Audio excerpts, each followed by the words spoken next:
Right, it's 11 o'clock, so I'm going to get going. Welcome everybody to today's session, looking at commercial compliance, particularly looking at environmental commercial compliance.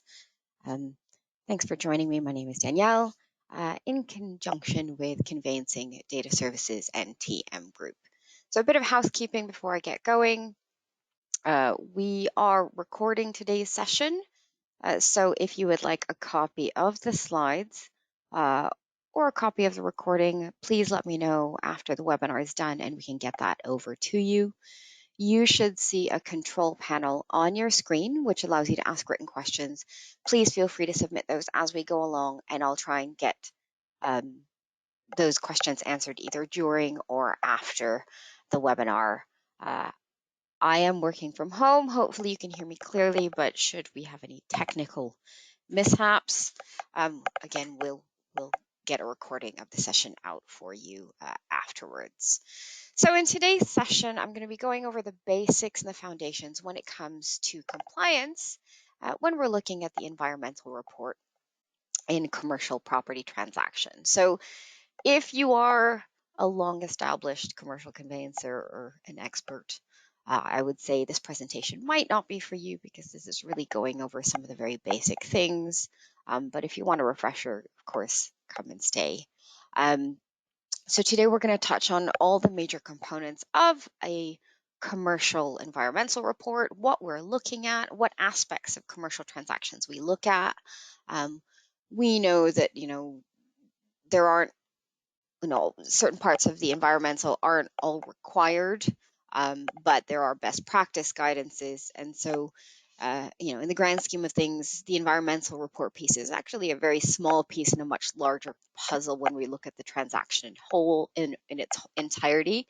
But it's definitely an important one as it can impact, your client's decision on actually going forward with a property and also any future plans for the commercial property itself.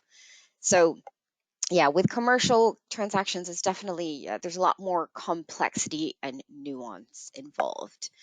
So when we look at the environmental aspects of a commercial transaction, a well-rounded environmental report should really look at these four key aspects that you see on the screen. So of course, we've got contaminated land liability, which focuses on the historic aspects of contamination and how that could potentially impact the property either in its present day form or in future. Operational environmental risk is also a big part of commercial transactions. So operational environmental risks looks at a property from a current day perspective. Is this site being run well? Does the site perhaps have any permits and breaches to any permits that are on record? Are there any pollution incidents against any of the permits, or have there been any pollution incidents on record of this site, et cetera, et cetera? We also look at certain aspects of lending or banking security. So will the site owner actually be able to repay that loan? Does the bank see any particularly concerning environmental liabilities or potential to, would they potentially be made liable to pay the bank themselves because of something that has been done to the site, like illegally deposited waste? That has happened in the past where, a bank has repossessed a site and has found that the site wasn't being run well and has had to actually pay out for the cleanup. So it's quite significant. And the other thing, of course, is support. So from our perspective, we want to be making sure that the person writing the report has as much support possible. So our environmental consultants, commercial reports actually go through two human beings. You've got the main environmental consultant and writer, and then it's actually peer reviewed by another person on the team to make sure that we aren't, missing anything or we haven't overlooked anything. So that additional level of human risk assessment and checking is really important to us. Now, commercial transactions, of course, can be very complex. They're incredibly varied. You yourselves have to do a huge amount of heavy lifting. You might be giving advice to a business who might have had premises destroyed or damaged by a fire or a flood. You might be helping clients negotiate the withdrawal of charges for people in breach of an environmental permit. You might be helping developers who have sites of fallen victim to fly tipping, or helping developers look at pieces of land and looking at the suitability of that land to build on. So there's a whole bunch of additional things that you might be looking at. And so, yeah, with commercial reports, there's a lot more factors involved. And of course, each day and each case is very, very different. And we are trying to do everything we can to make your lives as easy as possible by covering all the key environmental facts up front, depending on what your needs are. In terms of support, our consultants are there to support you. So please, if you are working with us already, please use their expertise and their knowledge. At the end of the day, you have to go through an incredible amount of information, which you may or may not be an expert on from an environmental perspective, and it's our job to help you and your clients out should they or you need that help. So in some cases, you'll see the names of the environmental consultants in some of the reports, some of the commercial reports. Whether their names are on there or not, pick up the phone and speak to us, because we're there to help guide you. And just a little bit about, some of the environmental consultants and what they have to go through. A lot of our people have graduate, postgraduate professional qualifications in a range of technical specialisms, covering natural environment, covering geospatial technology, covering data science. So whilst we identify risks, we focus on the opportunities and solutions to try and resolve any issues that you or your client have. So it's not just necessarily about the report and the data that we put in, but also what we do afterwards, and the interpretation, though, the support that we provide you afterwards.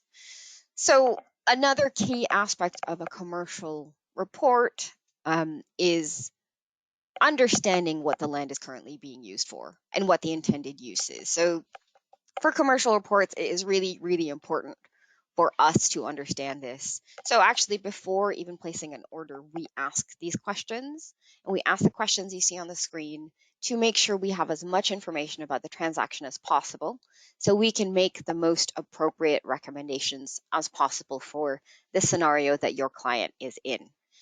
So what is the current land use? I think that's fairly self-explanatory, but businesses change hands all the time. We have tools to tell us what, let's say, a particular property is currently, but it is always really good to double check with you and with a client what the current land use of the property is, because sometimes a client might be in possession of a commercial property, and they might, of course, be doing what they say they're supposed to be doing on site, but they may have added a couple of different land uses on, so it's always really good to know. The second question is what is the proposed land use, or is there, and really 2 and 3 kind of are tied together. Is the site going to be redeveloped? If there is a change in land use, but no redevelopment, that's slightly different. But if there's a change in land use and as well as redevelopment, again, this can change the advice that we will give you and your client. And we need to make sure, in some cases, we need to make you and the client aware of things like planning legislation that might be impacting the site. So particularly 2 and 3 are very, very key. And it's really good to understand what the proposed land use is and if there's any redevelopment that's going to be happening on site. And we'll talk a little bit more about that in the next couple of slides.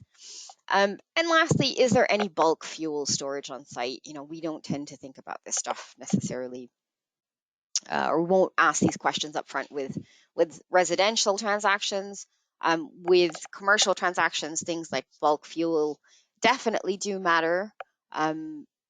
There is no complete data set of bulk fuel storage tanks in the country. So we ask this question to clarify if there is anything of this nature on the site.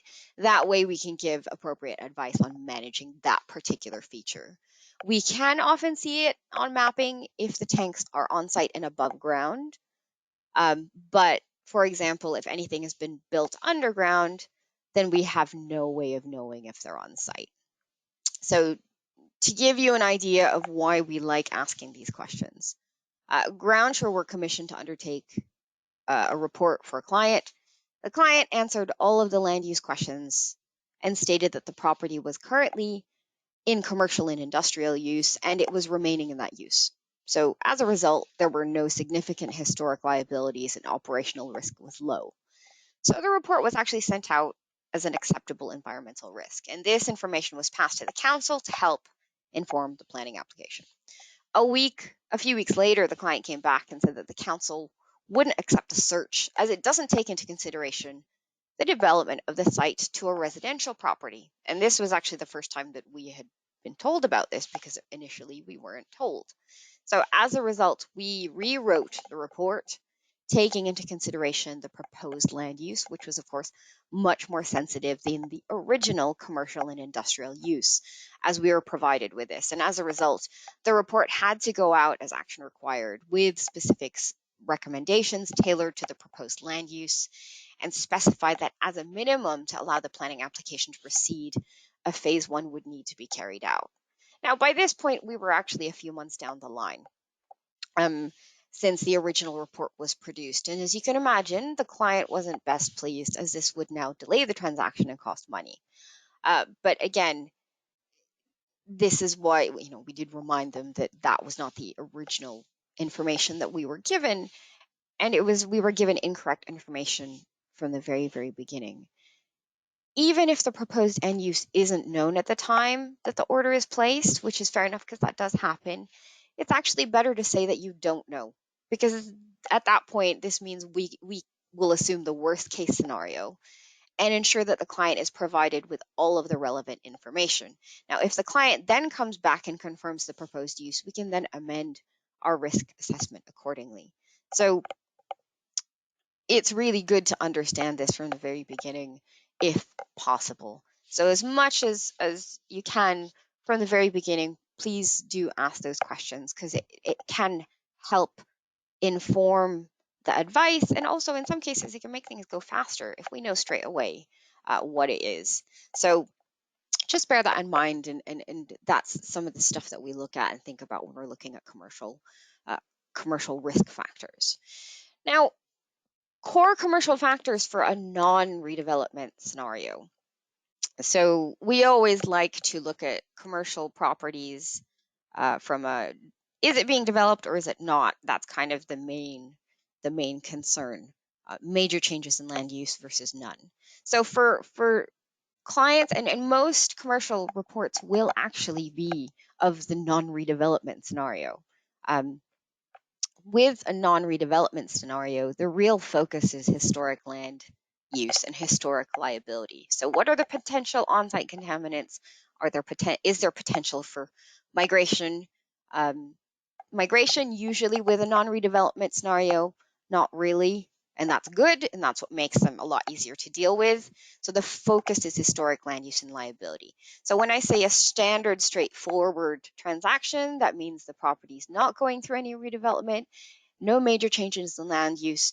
For the most part, it's staying the same use. It might just be changing hand, and most commercial transactions are this type. Planning legislation is a factor, but it's less of a significant factor as the commercial property already exists in its current state. Flood risk, of course, is also a factor. Again, depending on flood zones and PPF, flood risk is always going to be a core commercial factor. So you are unlikely going to be required to undertake a phase 1 because there's no redevelopment that's happening. And there needs to be a lot of work to prove land is contaminated on a site that already exists. Therefore, a site staying in the same use is less likely to need investigation or remediation. So, we consider all the same data, but our conclusions are different for a property staying in the same use versus a redevelopment site. Now, if we're looking at a redevelopment scenario, then there's a little bit more involved. So same factors, historic land use, liability, yes, but with a redevelopment scenario, the migration of site contaminants are definitely more likely, because you're going to be putting spades in the ground, you might be moving ground around, you might be digging things up. So that is a huge part of it. Planning legislation, there's a much higher chance that remediation is going to be required, at the very least, likely a phase one, which you wouldn't actually have to do for a non-redevelopment, but also operational environmental risk. So that's another huge piece of it as well, because we'll be looking in finer detail at things like penalties, enforcement notices. That also includes things like fines, civil sanctions, any related orders. It is really looking at the current site activities. It is absolutely vital for a prospective buyer to understand their responsibilities and possible liabilities when acquiring that commercial property. And again, with redevelopment, that's even more important. Now, the importance of reviewing the operational environmental risk of a site prior to acquiring any commercial property allows any environmental risks associated with the current use to be identified at a very, very early stage, which can then help you and your client. Particularly for sites conducting really contaminative activities, the site owner currently will need to comply with certain regulations in order to avoid both environmental damage and regulatory action. So from a commercial perspective, there are further matters outside the realms of Part 2A that a purchaser or a lender or their advisors should be aware of. So properties may be built on sites which there may have been former oil storage tanks or under storage tanks that could be present. There may be environmental permits or licenses in place that haven't been complied with, or the existing owner or former owner may have either knowingly or unknowingly caused or permitted land contamination, things like water pollution and environmental damage through unauthorized disposal of waste. Unfortunately, that tends to happen more with, big commercial sites. So we want to make sure that we're looking at that aspect of things as well, particularly when it comes to redevelopment scenarios. We all kind of know about liabilities when it comes to Part 2A, but there are other regimes as well, including things like planning and enforcement by the Environment Agency. So it's a huge amount of additional information. If you are dealing with a purchase of business premises and the seller has an environmental permit, then enhanced searches and inquiries will be carried out by the purchase, by, of course, yourselves. Investigations may also be required if there's such a premises with the locality of a residential property being purchased on site. So, people ask us a lot of the time what the difference is between resi and commercial. And actually what people might not realize is with a residential, so if you've got a client that's looking at a bunch of residential properties and buying them for commercial purposes, site sensitivity for residential is very, very high because you have human beings living on site.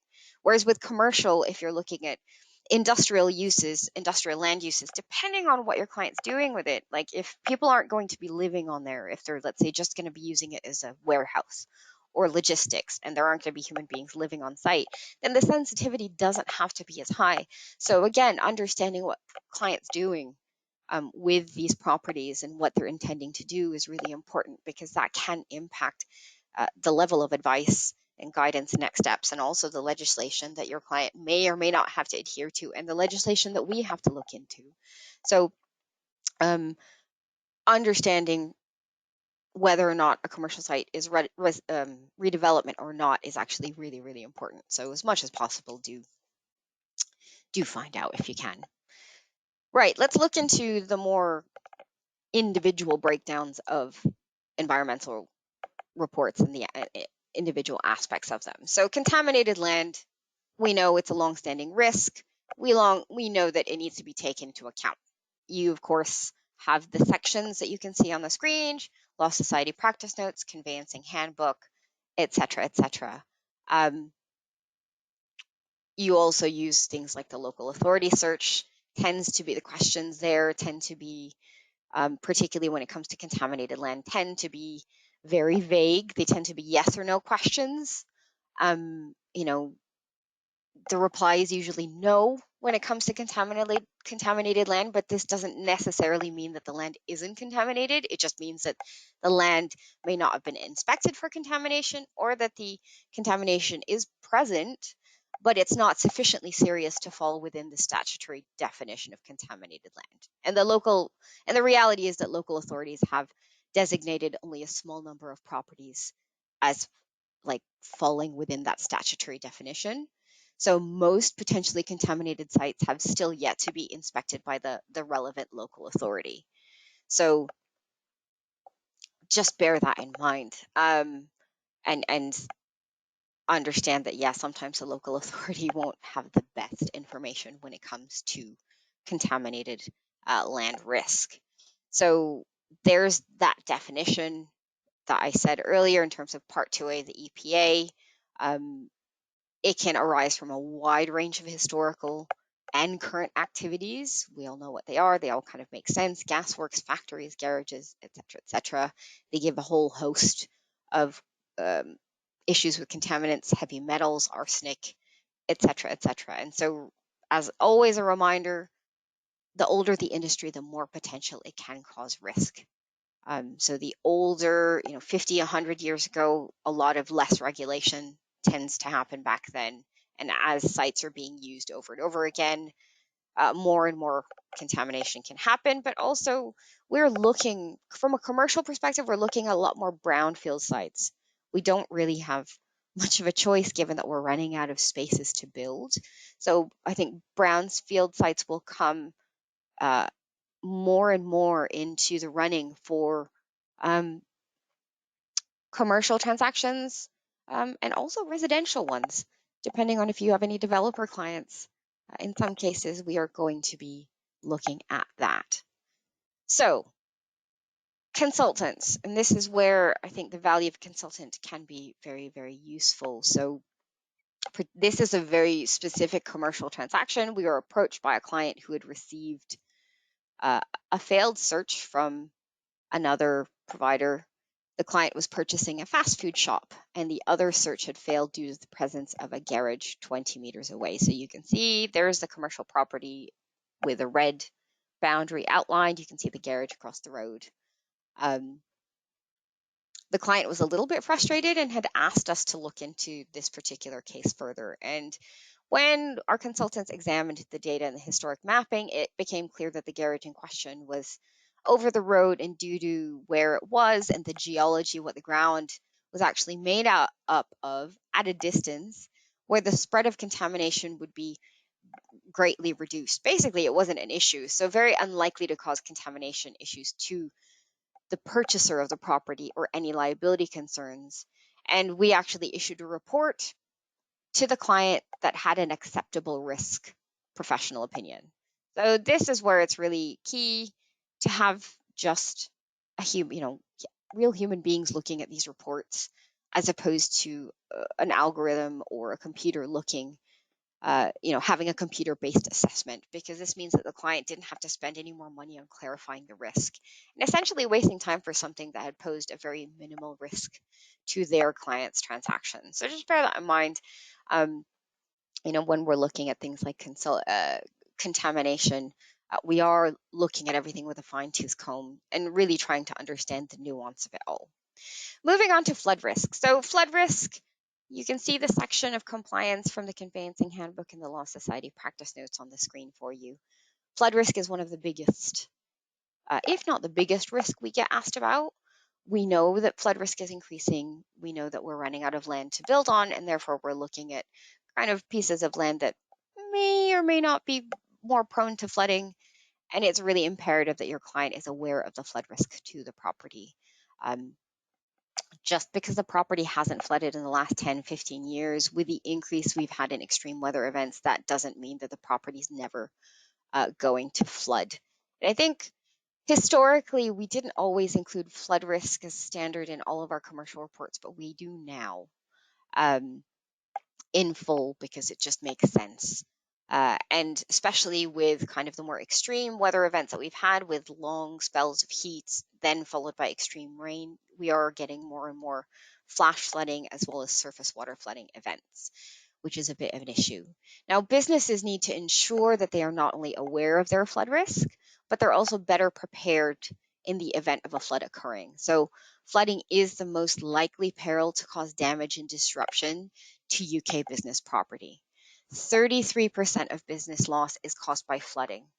And just looking at some previous data during the 2015-2016 floods, over 4,000 businesses flooded, claiming over £500 million.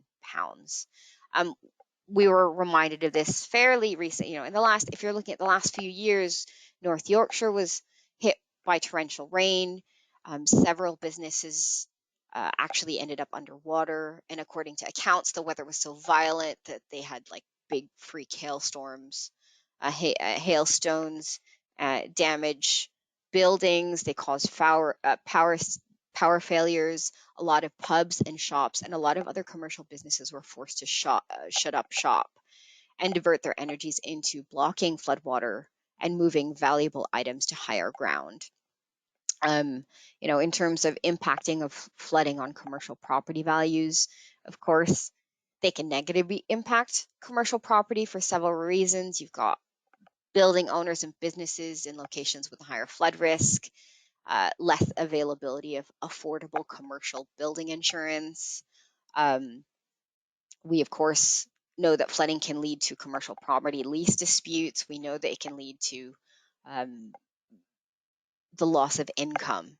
So understanding all of these, and to be honest, a lot of commercial businesses don't necessarily have the right level of insurance or funding behind them at times, which is unfortunate. And so, yeah, when it comes to flood risk, it's really key that your client is aware. 436,000 commercial properties in the country have at least a low flood risk. So that's roughly about 27% of the total commercial properties. Of those with some level of flood risk, almost 300,000 or 18% of the total have what we would define as a moderate risk. According to Aviva's 2020 flood report, 14% of UK properties are at risk from flooding. Comparing this to the 27% of commercial properties and business properties that are 2 times more likely to be at risk from flooding. That's because coastal and riverside areas have historically been attractive to businesses looking for water-based power or transportation, whilst large flat floodplains are attractive for bigger warehouses or sports grounds. So there is a reason why we are getting more businesses flooding, because they tend to be closer to certain sources of water. So businesses need to consider what they need to recover when thinking about mitigation measures. Over 50% of businesses that flooded recently needed extensive cleanup and or stock replacement, and over a quarter needed support for prolonged business interruption, something which is often excluded in insurance policies. And a large number of commercial properties are at risk of flooding from more than one source. So in fact, the number facing double jeopardy is roughly about 20% of the UK commercial properties at risk. So for those, getting the right mitigation strategies in place is even more important. So when we talk about flood risk, we're talking, as a reminder, of river and coastal flooding, but also surface and groundwater flooding, as well as taking into account things like current and proposed flood defenses. Retail and manufacturing businesses are most exposed by sheer number of properties at risk. And despite the risks, their insurance status is less certain. So of the businesses flood flash surveyed, only 58% of retail businesses agree they have comprehensive insurance. And that figure actually jumps up to 76% for manufacturing businesses, suggesting that whilst the exposures are comparable, their attitude towards insurance or their ability to buy it changes between sectors. So again, something to think about when you are looking at flood risk when it comes to commercial. So actually really, really interesting looking at the change depending on which business sector you're in. These are just some examples of actual business flooding for you. So the image on the left is ThyssenKrupp in Leeds. This was back in 2015. The site, which employed more than 100 people, was forced to close permanently as a result of flooding. And this was part of the land. That business had been there for 100 years. The site was basically at risk from both river flooding and surface water flooding. So river flooding was high risk, surface water was significant risk, and you can see that in the map that just popped up. In Leeds alone, that particular time, I think it's 2015, that particular storm, I think there was a couple of storms, battered something like 3,300 properties, and 672 of them were businesses.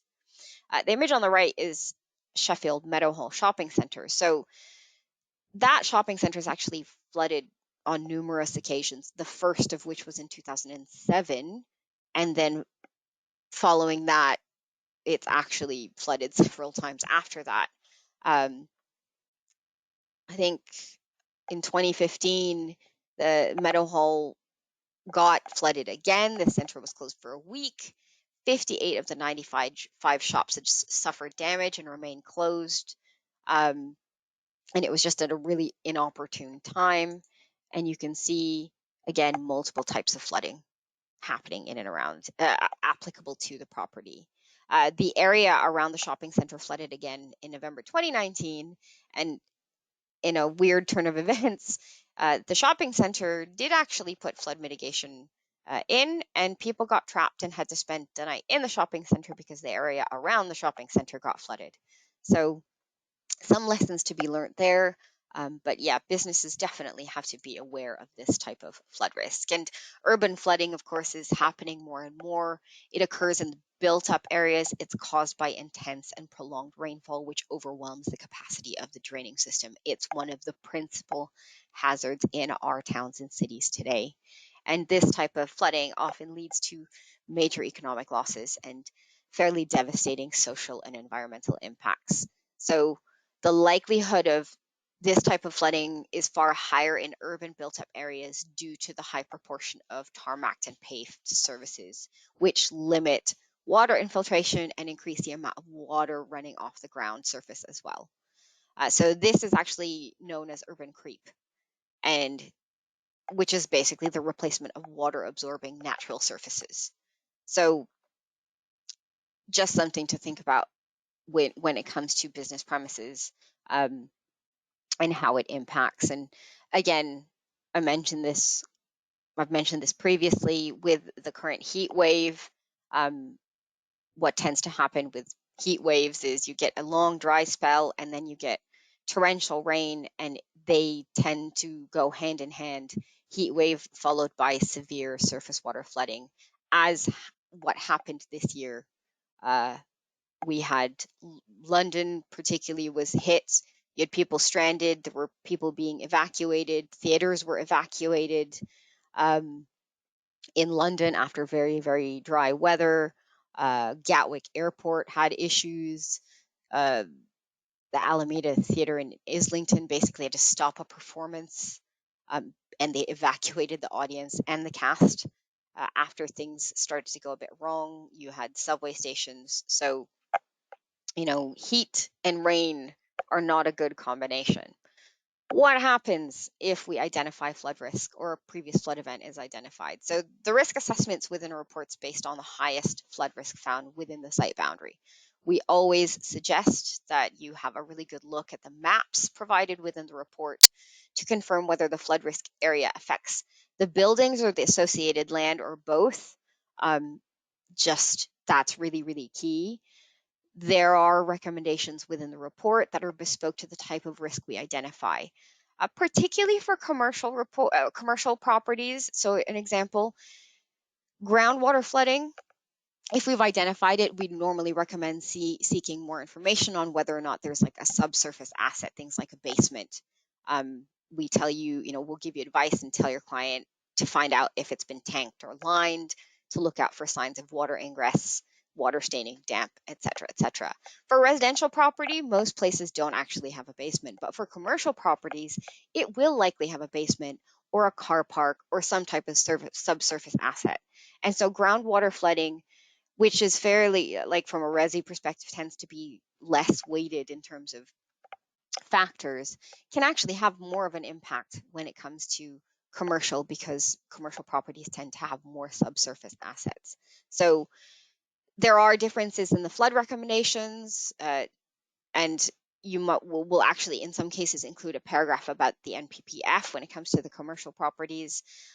If you have a client that is a developer as well, and they're looking at, let's say, buying a piece of land and building a lot of houses on it, there are certain things they're going to have to think about when they're building houses, when it comes to, of course, flood risk, and also, understanding what flood mitigation they're going to have to put in place to make sure that it is safe for them to actually build houses on the property. So all of that is put out in the report, and it's all outlined with guidance and next steps. So just make sure that you are looking at that and that your client is looking at that and reading that type of guidance. So in terms of flood data and in terms of compliance, all of the key features that you see on the screen, the different types of flood risks, what we take into account, and PPF. Flood re don't worry about, because that's not really valid for commercial. But in terms of law society practice notes and conveyancing handbook, you're kind of taking off all the boxes as well when it comes to flood risk. And that, again, is always covered within any of our core environmental commercial reports. Moving on to radon. So again, during the conveyancing process, certain documents are used to ask questions about radon gas. The local authority search, not the TA6 form, but the commercial version of the TA6 form. It appears within the conveyancing handbook, and effectively the question might be asked in several different ways, but it's asking whether the property is in a radon affected area, as identified by Public Health England, Public Health Wales.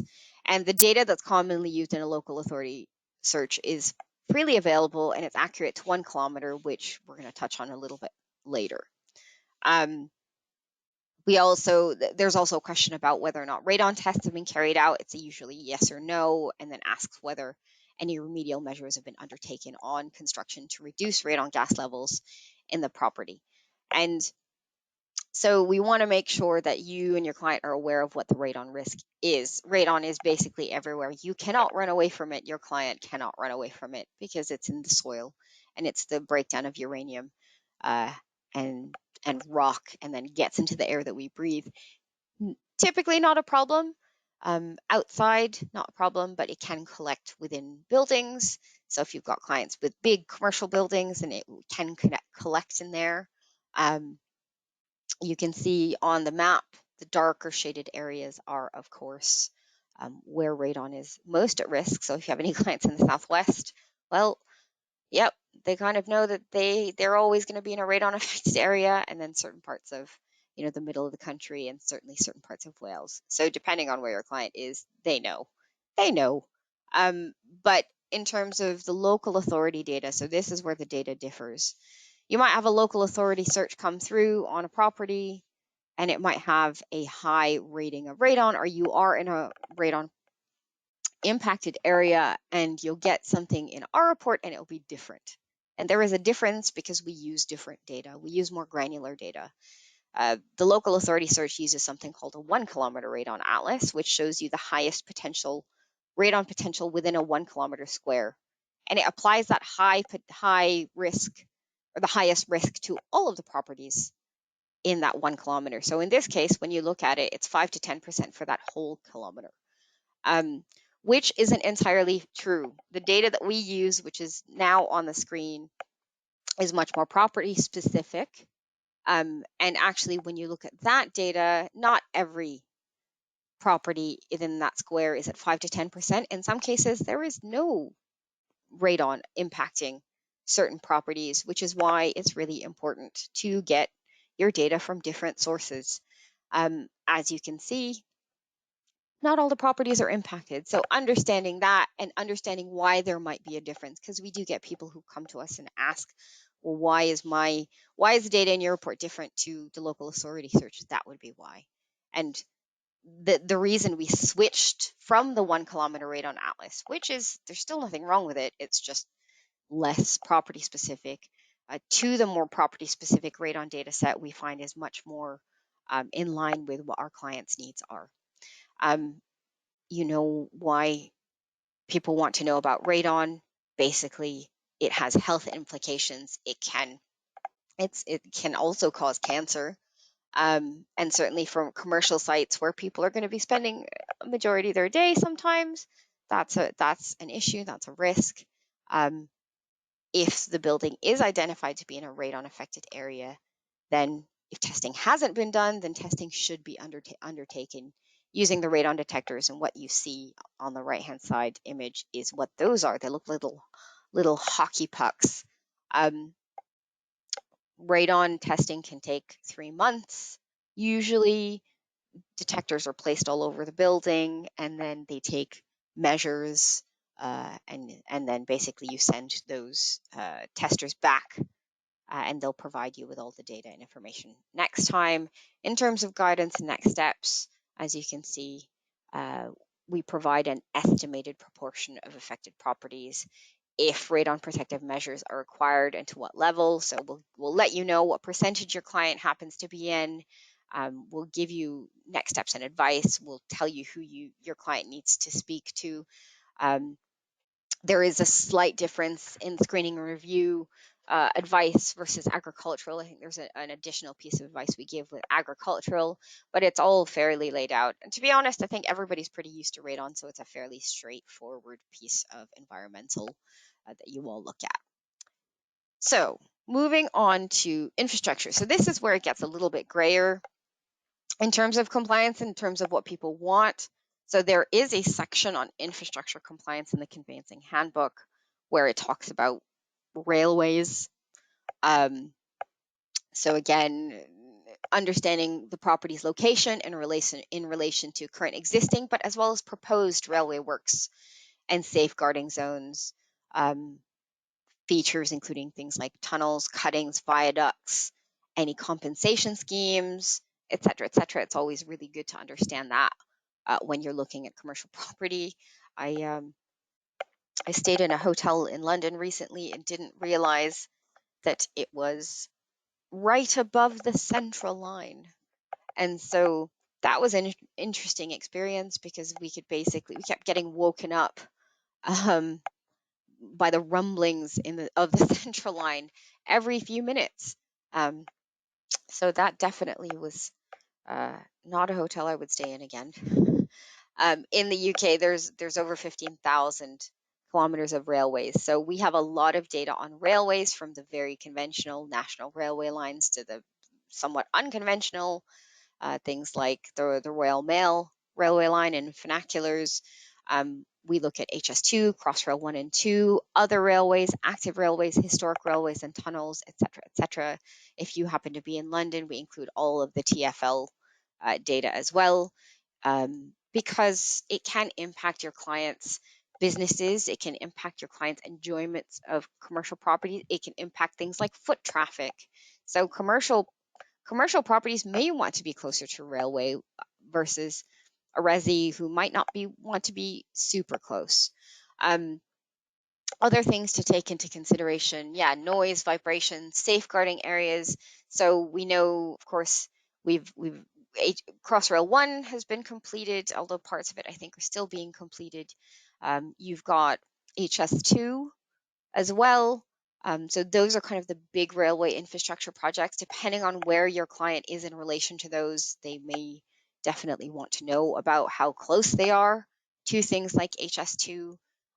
Again, with results. So you may see sometimes, if you get a report that has railway information from Groundsure versus what the local authority says, there may be a difference on the results in a local authority search versus what we tell you. And that's because the local authority search will tell you whether or not a big railway project like HS2 is crossing the boundary of the local authority versus where it is in relation to the property that you're actually searching against. So in some cases, it'll go through the boundary of the local authority but be nowhere near your client's property. And so that's why there will be differences. So just bear that in mind, because when we're looking at environmental data, it's very much property specific to your client's property versus maybe a more general data set. If and when your client is near a big railway infrastructure project, then we also provide pieces of advice. Who you need to speak to, will provide you information on who the client will need to speak to when it comes to that particular piece of infrastructure. Again, more practical pieces of advice, visiting at different times of day and night in order to gauge the relative activity of a railway nearby. So if you've got a client that's going to buy a spa, how close it is to a railway line may impact the client's enjoyment and their customers' enjoyment of a property, so on and so forth. So things to bear that in mind. So these are kind of the more grayer areas, right? There's no real legislation, there's no practice notes on this. This is really down to what your client is interested in. Moving on to energy infrastructure, there's plenty of it in and around the country: oil, gas, wind, solar, fracking. Being aware of where these are in relation to your client's property can be very useful. Again, depending on what your client's requirements are. This is a really interesting one. This has been in the news recently. The moratorium on fracking has been lifted to boost UK gas supplies. So it was stopped back in 2019, I think under Theresa May. I can't remember now because it seems like that long ago. But it was stopped because of its links to earthquakes, and we haven't issued any new licenses since then. Liz Truss has lifted that moratorium. Despite the climate crisis, the government seems to really be leaning away from green energy in their energy policies at the moment and lifting the moratorium on fracking. They've had a go at solar farms and onshore wind farms, and they seem to be pretty determined to get fracking through. At this rate, though, who knows what's going to get a U-turn. Yeah, it's just been a really interesting time in terms of government policy at the moment when it comes to environmental. So it's ever changing, so bear with us while we're trying to keep up with it. But that's definitely one that is of a concern from a public concern as well as environmental groups. So do keep an eye out on that, because that's something that we have to basically stay on top of. So again, depending on how close you are to these types of infrastructure, power stations, energy infrastructure, energy projects, fracking sites, et cetera, that can have an impact on your client's commercial property or business, or like if they're even looking at something like a farm. That tends to happen more in rural areas, so it's just key to understand that as well and understand where they are. Moving on to ground stability and mining, there is again a section on that in the conveyancing handbook, particularly around mineral extraction. I think coal is fairly self-explanatory, but there are other forms of mining in the country that people probably don't tend to think about more, depending on which part of the country you are in. So it is really important that your client is aware as to whether or not they are actually in and around mining. We know that other forms of ground subsidence are also an issue depending on the type of ground you are on. So if you happen to be in a high clay risk area, natural ground subsidence is also an issue, and can seriously impact the structural integrity of properties. So well worth understanding why that is. So we do also report on that type of information. But in terms of actual examples, let's just have a close look here. So this is in Leeds. We're actually looking at fire clay mining, which you may or may not be familiar with. Fire clay was not always a commercially viable operation on its own, and sometimes it relied on being mined alongside other things like coal to become a profitable business. It was sometimes mined during open cast operations, but in many instances, fire clay was mined beneath the surface in vast, deep workings, like those found near Royds Lane in Leeds. So these workings can be quite sizable, and they can occur as a network of tunnels and voids.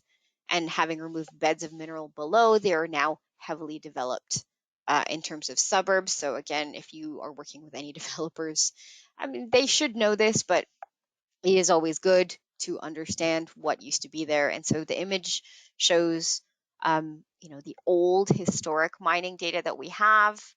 And then here you can see the digital representation of historical mining data and some of the modern background mapping. And you can actually see the large commercial units sat above the disused workings towards the eastern part of the map here.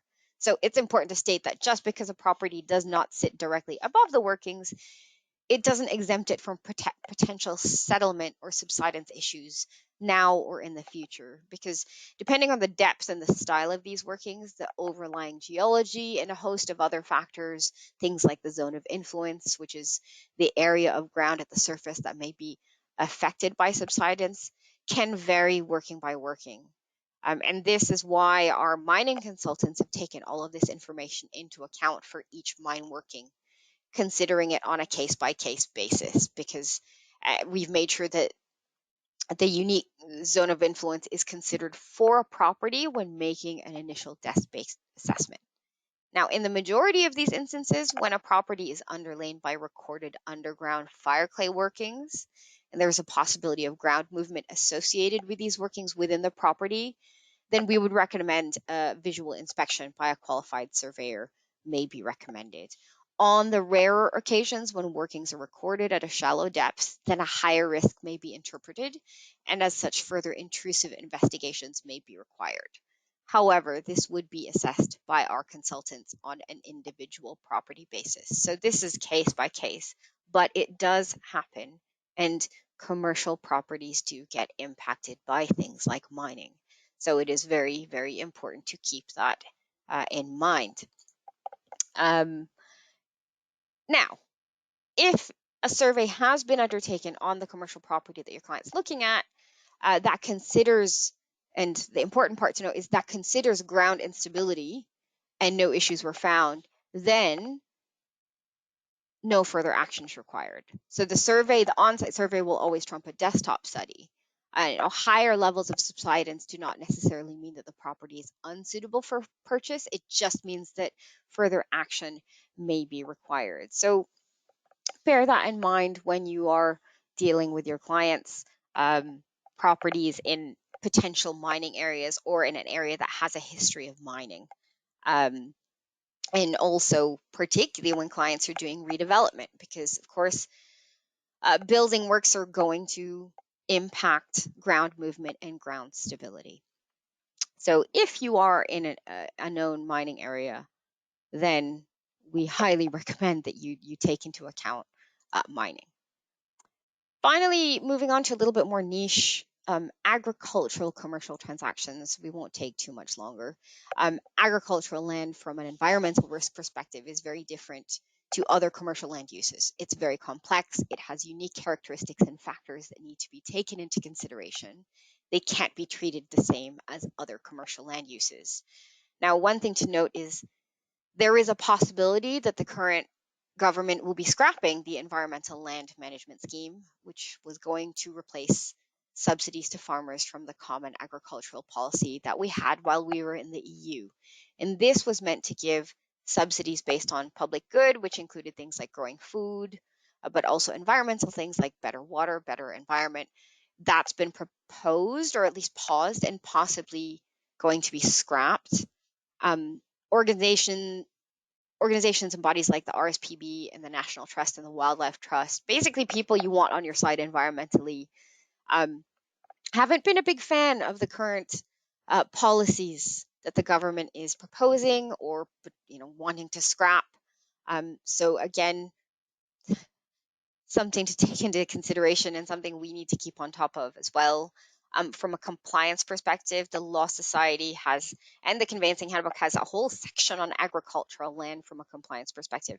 We help you and include data on every single point that you see on the screen.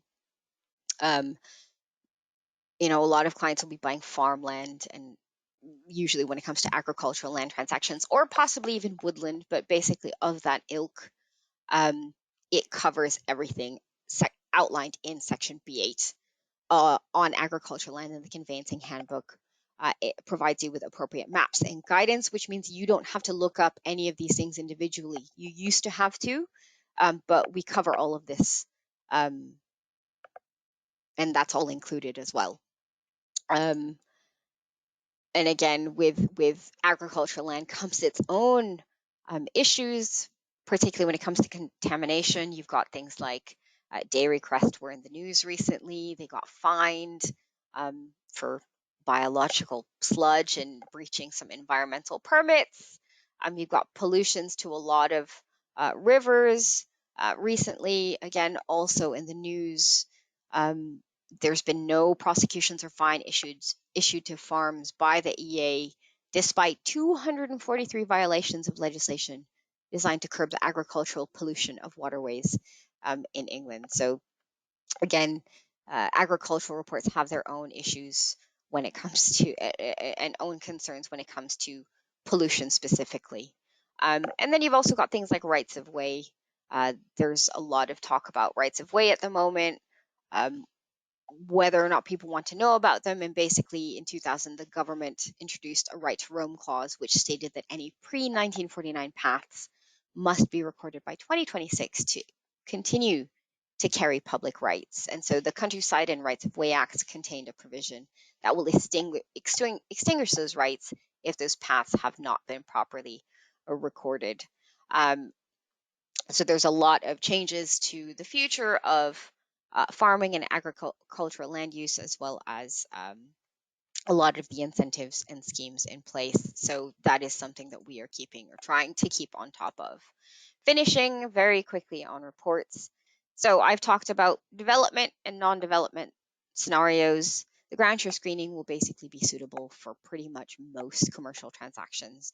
Ideally straightforward, fairly straightforward, simple commercial transactions. The client is buying a restaurant or a shopping mall or a golf course, and it's staying in the same land use. There's no changes to the land use.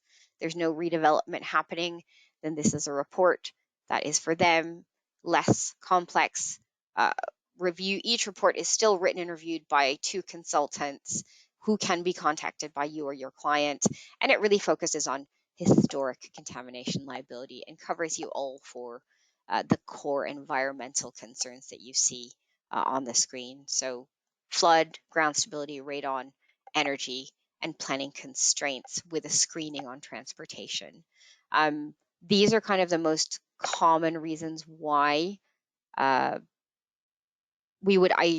flag something up for a screening. So either historic use or the site's recently been developed, or we find out later on that it's actually going to be redeveloped, then we have an issue there.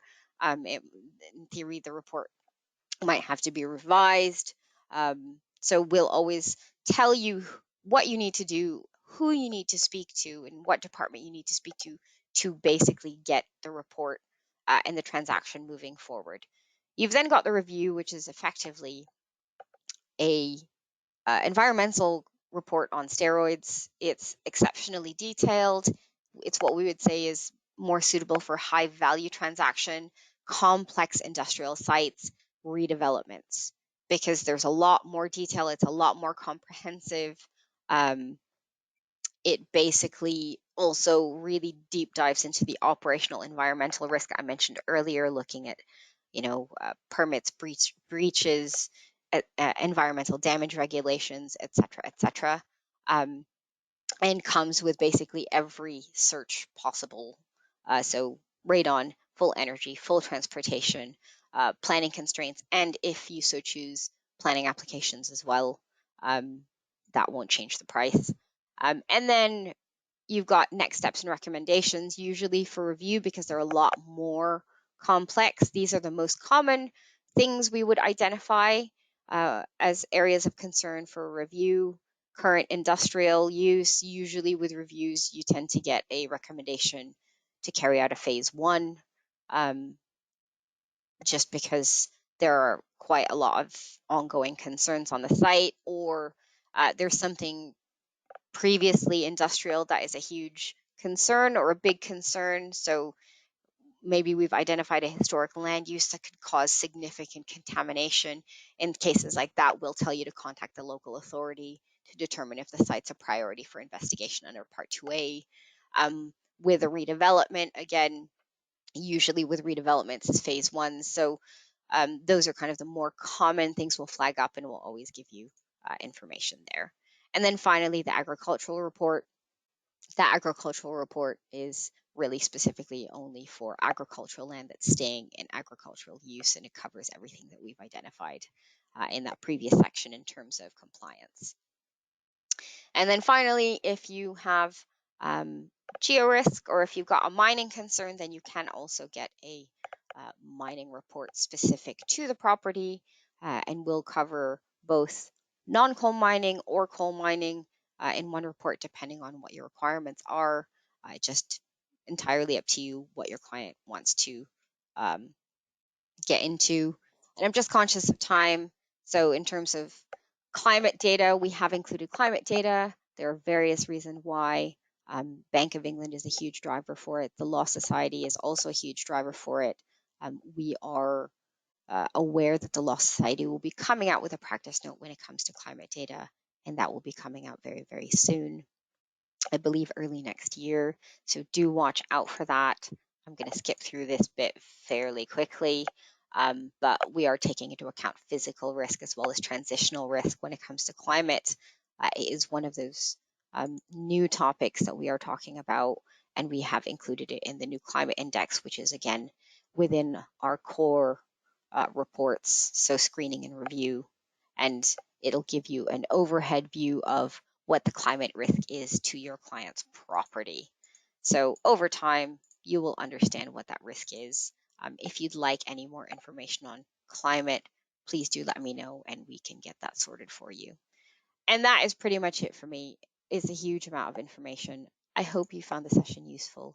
If you've got any questions at all, please feel free to reach out and let me know. If you'd like a copy of the recording or a copy of the slides, let me know.